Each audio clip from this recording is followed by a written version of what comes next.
Right, we need to stop taking Randall off for Bird. Knight and Bird have never been in a dominant midfield partnership, and until Williams is back and can play, Randall is that steal in midfield. Welcome back to 20 minutes of Bristol City chat. Coming up on this week's episode, Randall does not need subbing, so stop doing it. Points dropped against a poor Derby side, and who's on our shopping list for this final 8 days of the transfer window. Welcome back. And plus we're asking, is the current away kit in your top three? Well, we'll have to use the third shirt for now, won't we? But it can't be worse than that. Is this the worst ever Bristol City away shirt? We'll get the panel's view on all of that coming up. If you haven't come across this before, if you can squeeze 20 minutes of your weekly views of Bristol City content, we'll be very grateful for you to squeeze us in. Drop us a subscribe, drop us a quick like, as well as we review everything to do with the Robins. We've got Ethan Scott, of course, up-and-coming Bristol City journalist, and, of course, Mr. Bristol City, travelling up and down the country himself, Liam, and our special guest this week is Liam Jr. How are we all doing? All good, mate. Good. Fantastic. Right, let's jump into it, Ethan. Shall we then? Are people right? Randall is mustard, people are saying. Randall mustard, 2 games in a row. He's come off and we've got worse. We're in control, but we've seen enough that we're going to be sound for the long season. Are people right? In terms of Randall being class, I think he's settled into a team really well. I think Adam Randall is going to be that consistent 7 out of 10 performer every single week that does go under the radar, does all the dirty stuff, but he's a bit of a cog. Having said that, Matt Bird, arguably one of our best players last year, so you have to give him minutes, you have to ease him back into the squad. And I disagree with the statement about Knight and Bird not really being the complete midfield partnership. I think they're our best 2 midfielders next to each other. They complement each other when they play. So it's in that term, it's wide of the mark, but it's good to see Randall settling well. Okay, Liam, do you agree with Ethan or the tweet? I think in Bird's defence, I think where he's not really had a pre-season, he's not played many minutes, he's so far behind where the rest of the squad is fitness-wise. Having said that, when Randall has been bought off, unfortunately for Randall, he's never going to take Jason Knight off. So he's going to try and freshen it up in midfield. He's always going to take Randall off ahead of Jason Knight. But both, it just happens. It's not Bird's fault necessarily. It just happens that both games he's come on, we've lost it in midfield completely. We're almost a yard or two off the pace when Bird comes in. But he's also not that type of player that Randall is, that will go chasing after the ball and winning it back. He's almost like a luxury player at times. He's the sort of player that will play the pass that will occasionally knock a defence. I don't think he's the type that will throw himself into tackles and be that dog in midfield that Randall is, and also Williams. Yeah. That's obviously the tweet mentioned. Yeah. Louis, have you got a view on this at all? I sort of agree with my dad saying, because he's not quite as tenacious as Randall. He doesn't sort of go for as many tackles and is a bit particular. Yeah, okay. Brilliant. You have to agree with him because he's sat next to you, don't you? Yeah. He doesn't usually. All right, Jordan Hallart says, let's move this on to another bit here. Says, we need to be more ruthless, Ethan, when we go forward with a quicker tempo. Last night, the Derby game, of course, was an opportunity to get 3 points and expose their weaknesses at the back, but we didn't. We absolutely must get another striker in, and then we'll be sorted. That's football. We'll move on to Wednesday, UTC. Right then, I wasn't just the only one saying we just lacked that fresh legs up front. We need another striker. Where do you sit on this debate?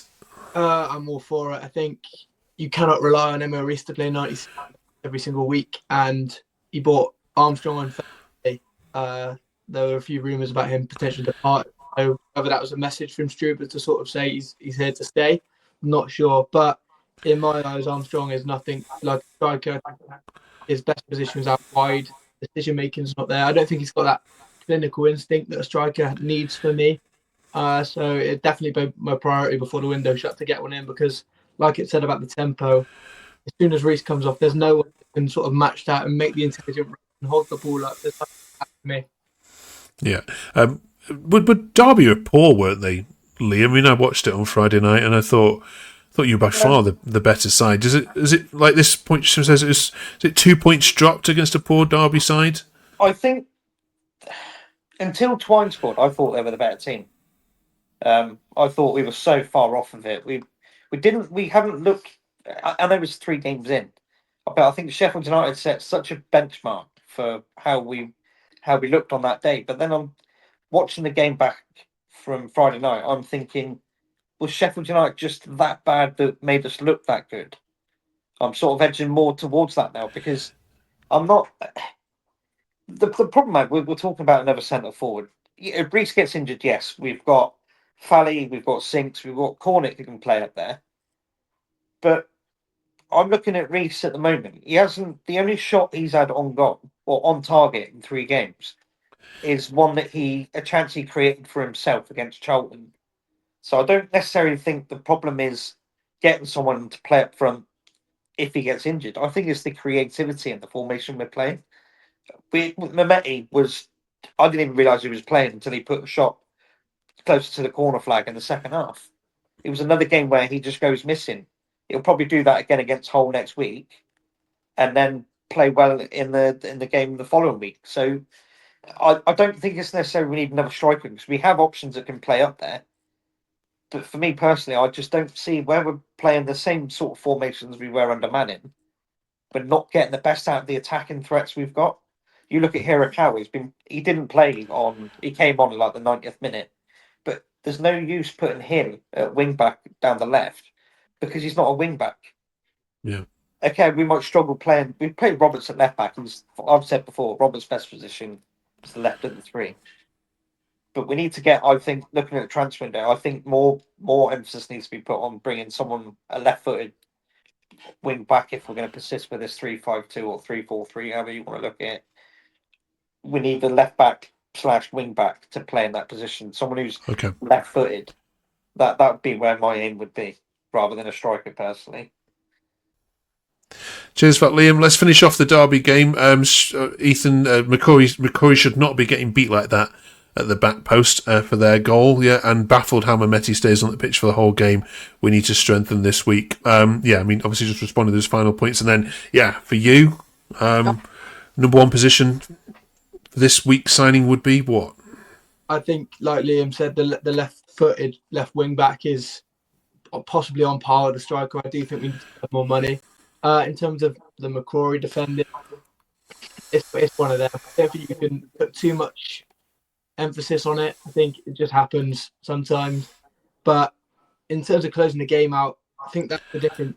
They're the games you need to win if you're serious about having yourself at the table, finishing in a playoff spot, and then touching up on Mehmeti. The inconsistency. I don't see him playing well against a low block. I think that's where he comes undone a little bit. Like Armstrong, for me, his decision making is sometimes off. So it's just one of them. We need to get better at playing against that low block for me. Okay. But I will add about the goal they scored on Friday night, though. Okay, McCrory might have defended better at the back post, but then you have to look at the build up to the goal. When the ball was played back for them to cross it in, you had Viner, Sykes, and Jason Knight all let him cross unaided. When the ball was won at the back post and Vitek made that header, Sykes is looking at Clinton Morris, just walk past him and tap it into the net. So there's a domino effect from there. Sykes, for me, for all the good he does going forwards, defensively he's so poor, and that is what cost us on Friday night. I think. I don't think McCrory's someone running onto it's always going to get a better jump than he is backtracking to win a header. That's just physics. They're always going to get that running jump on him. It's the second and third phase, even the cross. Like I said, Jason Knight's just stood there watching him cross the ball and unattended. Yeah, and like I said, Sykes just watches Morris. Morris was behind him when the cross was put in. Like Louis said, he started the move by winning the ball and playing it back to the lad who crossed it in. Cool. So it's a catalogue of errors. I agree with what Ethan says, though. We have to see these games out, especially if we're not going to kill the game. That was it was poor Derby side, but you see tweets from their fans and stuff. They had six first teamers injured and missing. If we can't beat teams that are missing key players like that, we've got no hope this season. Okay. We'll move it on then from Derby then. Off to London we go then in the Cup before Hull come back to visitors this week. Ethan, in terms of, Bristol City have sold it out as far as I understand, which is incredible. What do you hope for the Cup? Do you give yourself a hope? Yeah, you've got to. I think the cup. That's what it's all about. I think historically we've fared well against Premier League teams in the cup. You think back to Man United or even recently West Ham held for. So yeah, it's exciting. Premier League opposition. It's a really good away day, Craven Cottage. And you go there hoping to nick something. They're obviously playing right now, so they're going to be resting a few players, possibly in midweek. So yeah, let's go for it. Okay, and then the Scott Twine derby then this weekend. Liam as Hull City, visit. Yeah, 3 points here. They haven't started entirely well. They've only beaten Oxford so far. Seeing their result against Blackburn, I would confidently say yes. But then seeing how I know we're going to allude it.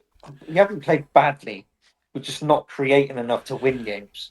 We did the same against Charlton at home. So, in my luck, it'd probably be a bore draw again. Well, they conceded 8, so... Yeah, so a derby. Yeah. So, and we only managed to get 1 goal against them. So, okay. It's a good goal as well. A hell of a finish. But I'd like to see us win 2-0. But realistically, I think it'd be another draw. Okay. Louis, give us a score prediction. I reckon 2-1 Bristol. Okay. Well, all right. I'll get my money on that. It's been 1-1 between you both last season in both games, so yeah, it's going to be hopefully tight. Right then, transfer window we've already done, so leaves us then with this conversation. Away shirt. We've got to put the goalkeeper away shirt on here for this discussion, which I love personally. Are we happy with the third shirt, Ethan? Some fans have said, yeah. Looks like it's been done by the work experience, just grabbing a PowerPoint template. It's one of them. I think with a third kit, it gives you a license to flirt with ideas that you wouldn't normally have on a kit. So, in terms of creativity, fair enough. You're trying something different. I opted for the home shirt personally, but I actually don't mind that. I wouldn't see myself wearing it. Maybe that's more of a such shirt, I think. But yeah, it's not. Liam, initially when it came out and I saw it, I wasn't too sure, but it has grown on me. And obviously, we haven't, like you just said, we haven't got an away shirt for some odd reason. We've got nothing to do but like it. It's one of the. It's a bit different. That's the thing I think that draws me to it. It's almost like a bit of a marble effect. Yeah, it's like a tie dye, isn't it? Does anything beat this though? No. This is the. It's up there with the top 3 worst away shirts for any team, I think. The Coventry brown one will always be the worst, but Ethan, can you remember any worse than this? Not in my lifetime, though. That is pretty turgid, I can't lie. We had a black and green one that was horizontal stripes as well. I think it was auto windscreen version, and that was almost looked too much like a rugby shirt for my liking. So it's a toss up between the two. Having blue on a kit just doesn't sit right with me as well. Being a Bristol City, but yeah. Brilliant. Right. Let us know in the comments then, has there been any worse Bristol City shirt than the one that we've shown there? Brilliant. Right, we will see you then next week where we're talking all things Fulham, all things Hull City, and of course looking ahead to the closing of the transfer window and any new faces as well. Just to make you feel better, we've spoke to Luton Town fans this week who aren't very happy with their upfront options. Not very happy with how Naki Wells has done. Not very happy with a certain Sinclair Armstrong either. So I'll make you feel any better. They've also got Jerry Yates there as well as their third attacking option. So they're crying out for a new striker. Would you believe? It'll make Sam very unhappy. Send Naki back here, Luton, if you want. I'm sure he'll be welcome back with open arms, wouldn't he? I'd have kept him. You know my thoughts on it. I'd have kept him. I think he'd have given us a different option. Look at last season. He wasn't meant to play every week. He's a good finisher. A very good finisher. Yeah. I'm playing devil's advocate. I think he left at the right time financially. Take the football side away from things. He was on a big wage. He wanted 2 years, possibly. I think he left at the right time. Okay, it's a good job Sam's not here. I should have had you'd have had a big argument. Right, thank you very much, you three. Really appreciate your help. with that this afternoon. If you've just come across us again, 20 minutes Bristol City Chat. There's loads of other Bristol City podcasts you can find that go on for an hour. Really good content, but squeezes in 20 minutes every single week where we review the very best and worst of your social media takes. Thanks, you three. Enjoy the trip to Fulham if you're heading there, and we'll see you after the whole city have visited. Thank you. Have a great week. Cheers, guys.